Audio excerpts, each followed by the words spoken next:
शरद पवार ने महाराष्ट्र में जो भी राजनीतिक घटनाक्रम हो रहा है उस पर शुरू में तो खूब बयानबाजी की, शिंदे पर भी खूब निशाना साधा, लेकिन जब संजय राउत को ईडी ने गिरफ्तार किया तब से उनकी जुबान चुप है। यानी शरद पवार की तरफ से कोई भी बयानबाजी सामने नहीं आई, कोई भी रिएक्शन सामने नहीं आया और अब ऐसा लगता है कि शिवसेना, उद्धव ठाकरे, संजय राउत इससे थोड़े से खफा हैं।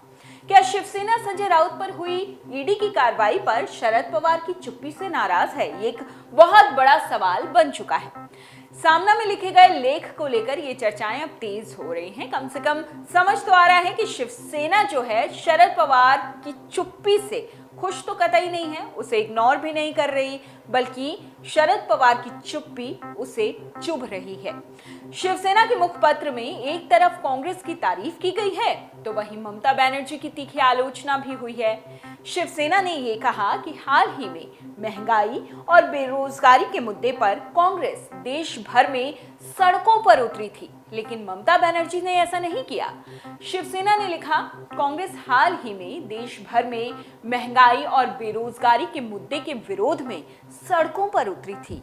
कांग्रेस एकमात्र ऐसी पार्टी है जो महंगाई, बेरोजगारी, जीएसटी और ईडी जैसी केंद्रीय जांच एजेंसियों के बेजा इस्तेमाल के खिलाफ लड़ रही है। यानी साफ साफ झलक रहा है एनसीपी के प्रति गुस्सा, शरद पवार के प्रति गुस्सा शिवसेना का। और महाविकास आघाड़ी की सरकार थी कुछ महीने पहले वहां पर। इस तरह शिवसेना ने एक तरफ कांग्रेस की तारीफ की, वहीं ममता बनर्जी पर हमला बोला। शिवसेना ने लिखा, ये तस्वीर बनाई गई है कि कांग्रेस सड़कों पर उतर रही है और ये आश्चर्य की बात है कि देश के अन्य विपक्षी दल इस पर ध्यान ही नहीं देते। ईडी का बेजा इस्तेमाल हो रहा है, महंगाई बढ़ी हुई है, बेरोजगारी है, आतंकवाद का मुद्दा है, भारतीय लोकतंत्र का काला अध्याय है ये। शिवसेना ने यह भी कहा कि कांग्रेस की ताकत कम है, लेकिन ये ध्यान दिया जाना बेहद जरूरी है कि दिल्ली में सरकारी आतंक की परवाह किए बगैर गांधी परिवार सड़कों पर उतर आया। सीधा सीधा कटाक्ष किसकी तरफ है या आप भली भांति समझ सकते हैं। यानी विपक्षी दलों के लिए एक सबक है। शिवसेना ने अपने मुखपत्र सामना में ये लिखा है। शिवसेना ने सामना के जरिए एक अपील भी की कि अगर कोई सच में डर से मुक्त है तो वो ये सबक सीखे।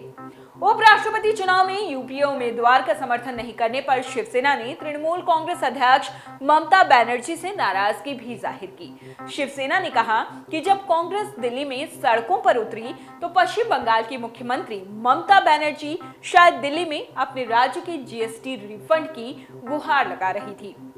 यही नहीं, शिवसेना का कहना है कि टीएमसी ने केंद्र सरकार के आगे सरेंडर कर दिया और इसलिए उसने उपराष्ट्रपति चुनाव की वोटिंग में हिस्सा नहीं लिया। शिवसेना ने कहा कि महंगाई और बेरोजगारी का संकट चरम पर है, इसके खिलाफ कांग्रेस सड़कों पर उतरी, लेकिन सवाल यह है कि अन्य विपक्षी दल कहां थे, उनकी भूमिका वास्तव में क्या है, ये एक रहस्य बना हुआ है। कटाक्ष शिवसेना का। अपने इस लेख में शिवसेना ने शरद पवार का जिक्र नहीं किया, लेकिन कांग्रेस के अलावा सभी विपक्षी दलों को लताड़ा है, उनसे जोड़ा है और इन्हीं सब को लेकर अब शरद पवार पर सबकी उंगलियां उठ रही हैं। शरद पवार पर सबकी नाराजगी जो है वो जाहिर हो रही है। इस पूरे लेख को शरद पवार से जोड़कर देखा जा रहा है कि संजय राउत जो है उन्हें ईडी ने गिरफ्तार किया, लेकिन शरद पवार का एक सिंगल कमेंट, एक सिंगल बयान कहीं से नहीं आया, कोई रिएक्शन नहीं आया। कहा जा रहा है कि शिवसेना शरद पवार से इसीलिए बेहद खफा है। इससे पहले भी संजय राउत पर शरद पवार की चुप्पी को लेकर जब उद्धव ठाकरे से सवाल पूछा गया था तो बेहद भड़क गए थे। शिवसेना ने अपील की है कि ऐसे समय में विरोधियों के लिए जरूरी है कि वो सारे मतभेद भूलें, एक साथ आ जाएं। ईडी का आतंक इसलिए बनाया गया है ताकि विपक्षी साथ ना आए, लेकिन अब वक्त है कि अपने तमाम गिले शिकवे भूल जाएं विपक्ष और सब एक साथ होकर सामना करें बीजेपी का।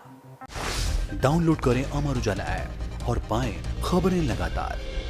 अगर आप ये वीडियो YouTube पर देख रहे हैं तो हमारे चैनल को सब्सक्राइब करें और बेल आइकन को दबाना ना भूलें। अगर आप Facebook पर ये वीडियो देख रहे हैं तो हमारे पेज को लाइक करें।